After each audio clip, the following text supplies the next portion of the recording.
high level, but when you log in, this is the Insights platform. I don't have I guess I could log in and show you like the real-time console, but I'd say that doesn't really compare it to performance analytics. Yeah, right? So if you want to compare to performance, this is what you would compare it to.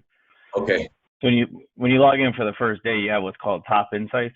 So this is their day before. So they're looking at your day before, and they're giving you kind of general, through their machine learning algorithms, recommendations and insights like, hey, 7 new apps are detected, abnormal CPU consumption, abnormal I/O, memory, disk, etc. So you can look at here and say, okay, Teams is using a lot more CPU than it was for some reason. Let's look at the version. And you can kind of drill down from there and see, is there a difference between the Teams versions, because this customer had a specific issue where Teams is auto-installing. So it would auto-install kind of the newer version where it wasn't supposed to. So you'll also see things here like they don't have any hypervisor. So this is not giving you the full picture because they're an Azure customer. So if they were on-prem, and they had, Acropolis or AHV or ESX or whatever, you'd see that hypervisor metric here too. So that's what you're not seeing at. So they're giving you some like highlights, slowest login, number of sessions that change, top CPU consumers. You can drill into each of these things. So I don't have branches set up because this is like super new, but if you did have branches set up, you'd see here, like these are the branches that have the highest CPU and things like that. So you can drill into each of these things. You said like, average logon duration, you can click this and I'll give you kind of the average logon duration compared to what they call the community. So in this case, it's 35 seconds it shows, but that's probably one of them was higher than the other. That says looks like that's the average. So they're saying they benchmark against the community for a lot of stuff, which is kind of a neat feature. I don't know how many people actually use it, but they give you some of the same, metrics like group policy load time. The community 7 seconds. This is the average is 2 seconds. Profile load time, desktop, logon duration, other. So that's kind of like the environment insights. You have sizing recommendations. These are okay. They're not super accurate. Like they're telling you to like, this is 4 vCPUs and they're saying remove 3. Like you're never going to deploy a VM with 1 CPU. Like it doesn't make any sense, right? So that's, I think I get what they're trying to do here, but I think they're still far off on where that needs to be. Then after that, you don't have that kind of, the view that you guys have around user experience is what they have. They call session UX. Okay. Nothing's being pulled in on this, so I got to find out why.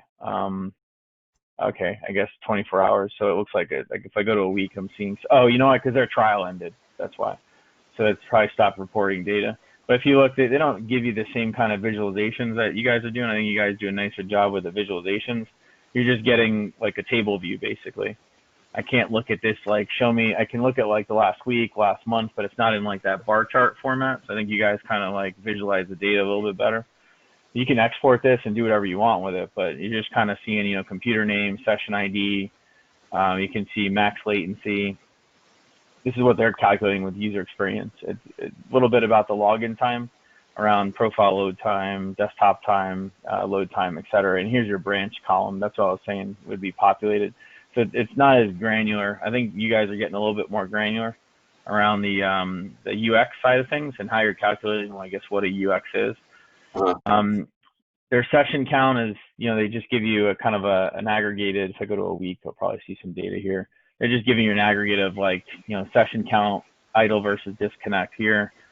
Activity is kind of the deepest they'll go with the data. So you can come back and look at a week and these are kind of all the columns that you'll see, I guess, for troubleshooting. They're only showing a couple here, but you can come in and choose, other columns to show. But there's not a ton.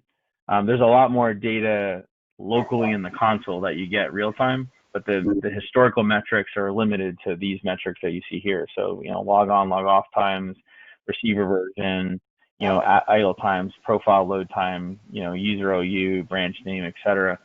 So here you can kind of, Quick question for you. If let's say some help desk calls came in and there was like a session experience issue, right, where a bunch of users were complaining about their sessions being slow or having issues, like let's say 3 or 4 days ago, how could you show me how you'd be able to kind of like try and figure out what their issue would have been 3 or 4 days ago? Yeah, I'd have to look at, let me see if I got something better I can. Yeah, so in their environment, well, yeah, so basically I'd come in here to like the session activity. I'd have to look at like, I don't know, go to a month of data. I have to look at like a specific username. I have to look at a specific username and then grab, from the username. What I'd do is I'd look at like the time. I'd look at the logon time. I'd filter by, is equal to whatever the date is, and say, okay, I want to look at, the 2nd of July. Filter on that. Okay.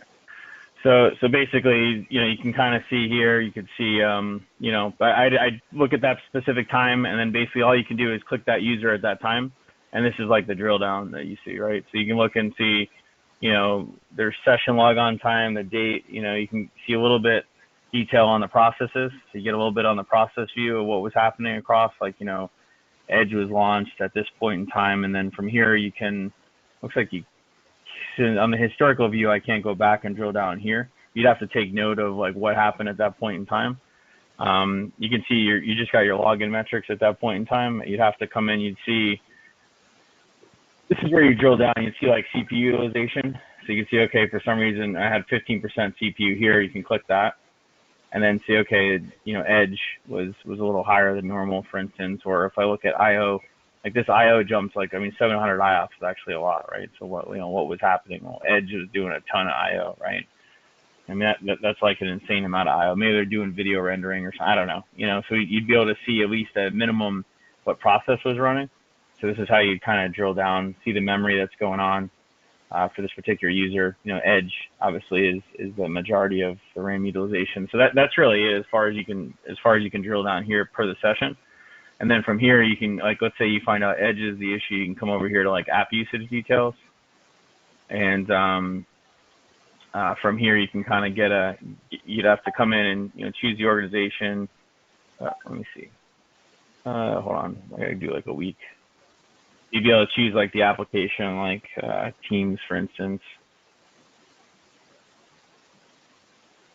And you'd be able to see a little bit of data around, number of people that are using it, who's using it, and then drill into my user and get a little bit of detail about the session activity for that time that the application was in use. So probably the bigger one here is around the app statistics, average memory. So I don't know if you guys are doing per process information, but if I was drilling in and I saw Teams, or in this case the ControlUp helper was causing an app issue, you can come in here and at least see how many instances of that app are running. Is there a different instance of the app across each of the the different server VDAs, and then look at memory, CPU, disk IO across that specific app.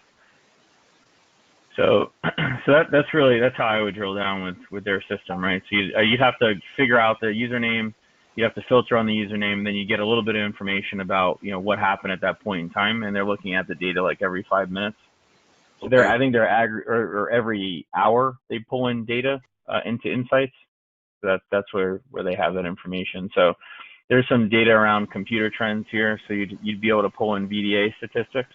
I don't know if Performance Analytics has that. So you'd be able to see, okay, at that point in time, the user was on. I would be able to find out what VDA they were on. So I can get over here and look at the VDA, look at the computer, look at CPU utilization across each of the computers, and see what's going on. This one was doing 63% CPU, this VDA. So it can kind of drill in and see, okay, why was it doing that much? So it's 50% at this point. What caused it? That's their, one of their apps here, their custom app, right? Someone was doing a Ring Central meeting, right? Which doesn't have any CPU offloading, right? Like Zoom and things like that. So you can actually see that, here at that point in time is what it was happening, So that's kind of how you drill down in their platform, if that helps, I guess. Some of this is a little tricky, because what we're trying to do in general when we talk to them is we're not trying to unseat ControlUp necessarily, or right. Not at all, actually. What we're trying to do is do our best. We're going to add value. At how they complement, how they overlap, maybe to a certain degree. I mean, there's going to be, how do they overlap isn't going to be as important as how they complement and diverge in capability. You go into Performance Analytics, you look at what happened within 2 hours, 3 hours, a month. You go look at that pattern. At that point, you go go into ControlUp and really start digging into where the issues are, right? Let's look at this time frame based on this report. We were having a bunch of issues on this delivery group. There you go.